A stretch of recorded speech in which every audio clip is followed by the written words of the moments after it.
وكبيرنا. اللهم من أحييته منا فأحيه على الإسلام، ومن توفيته فتوفه على كامل الإيمان، وخص هذا الشهيد بالرحمة والرضوان. اللهم إن كان محسنا فزد في إحسانه، وإن كان غير ذلك فتجاوز عن سيئاته. اللهم القه تضحك إليه ويضحك إليك يا رب العالمين. اللهم جاف الأرض عن جنبيه، وابعثه آمنا مطمئنا إلى جناتك جنات النعيم، ودارك دار السلام، مع الذين أنعمت عليهم من النبيين والصديقين والشهداء والصالحين، وحسن أولئك رفيقا. اللهم شفعه فينا وشفعنا فيه يا رب العالمين. اللهم إنه قد خرج في هذه الدنيا مجاهدا في سبيلك فتقبل جهاده، وقد لاقى شهادته فاقبل شهادته. اللهم اجعل شهادته تكفرة لسيئاته وذنوبه يا رب العالمين. اللهم اجعله مع الشهداء، واجعله مع حمزة بن عبد المطلب يا رب العالمين. اللهم لا تحرمنا أجره ولا تفتنا بعده، واغفر لنا وله ولسائر المسلمين. صلى الله على سيدنا ونبينا محمد وعلى آله وصحبه وسلم، والحمد لله رب العالمين. والحمد لله والصلاة والسلام على رسول الله. وأما بعد، فإن أصدق الحديث كتاب الله، وخير الهدي هدي محمد بن عبد الله، وشر الأمور محدثاتها، وكل محدثة بدعة، وكل بدعة ضلالة، وكل ضلالة في النار. إخواني، اعلموا أن الذي سيختار هذا الطريق ويمشي في طريق الجهاد في سبيل الله فختامه إحدى الحسنيين، إما نصرا وإما شهادة. فهنيئا لك أيها الأرض بضم جثمان أخينا أبي إبراهيم، الذي بإذن الله ولا نزكيه على الله صدق مع الله فصدقه الله. والله إني ما علمت أحدا في هذه القرية أو في هذه المنطقة ولا أزكي على الله أصدق من هذا الرجل.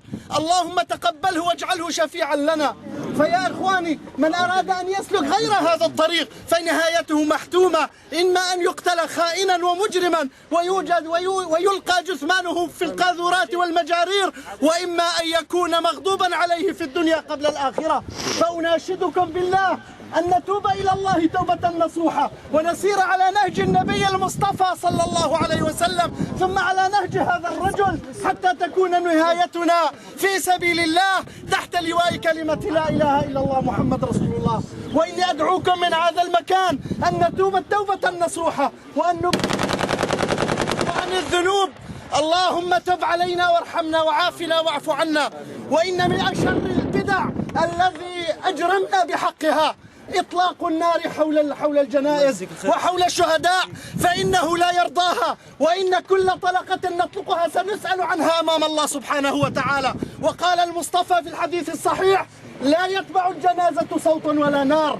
كل شهيد لا يرضى أن يطلق خلفه نار.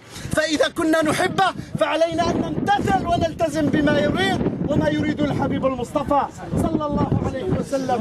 اللهم يا ربنا تقبل شهداءنا، اللهم اجعلنا من الصادقين في سبيلك، اللهم اختم لنا بالشهادة في سبيلك، اللهم تب علينا إنك أنت التواب الرحيم. وصلى الله على نبينا المصطفى وعلى آله وأصحابه أجمعين، والحمد لله رب العالمين. لا إله إلا الله، لا إله إلا الله، والشاهد حبيب الله، والشاهد حبيب الله. يا اخواني بلا صوت، لا صوت ولا نار، هذا موقف اعتبار، موقف. بما انه هون هيك الحشد كبير وكلكم طيبين وجزاكم الله خير، دعونا نمتثل بسنة رسول الله، دعونا أن نعود إلى الله سبحانه وتعالى، دعونا أن نخرج الغل والحقد والحسد من قلوبنا ونحبنا بعضنا البعض، دعونا أن نصدق لحظة واحدة مع الله سبحانه وتعالى. هذا المطلوب يا أخواني. النبي صلى الله عليه وسلم كان يوعظ على القبر عندما جاء للمرأة وقال لها: اصبري يا امرأة، فقالت: إليك عني. فذهب النبي صلى الله عليه وسلم فقالوا لها: أما تعلمين من هذا؟ قالوا لها: رسول الله.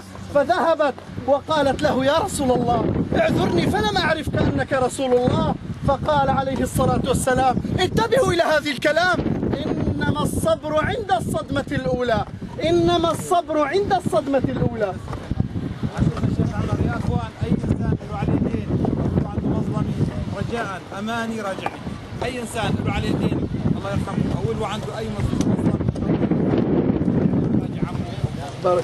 واني اعلن باسم آل الشهيد نعم أن يقبلوا التهاني وليس التعازي. والله لنا الفخر ونرفع رؤوسنا بأن هذا الإنسان كان منارة في هذا الأرض، في هذه القرية. والله إن الذي يبغض هذه الثورة يحب أبا إبراهيم. أقسم بالله الذين يقاتلون ضد هذه الثورة يحبون أبو إبراهيم، وإني سمعت الكثير منهم قد أشاد بصدقه وشرفه ونزاهته. فنسأل الله سبحانه وتعالى أن نكون من الصادقين من التابعين لكتاب الله وسنة النبي المصطفى.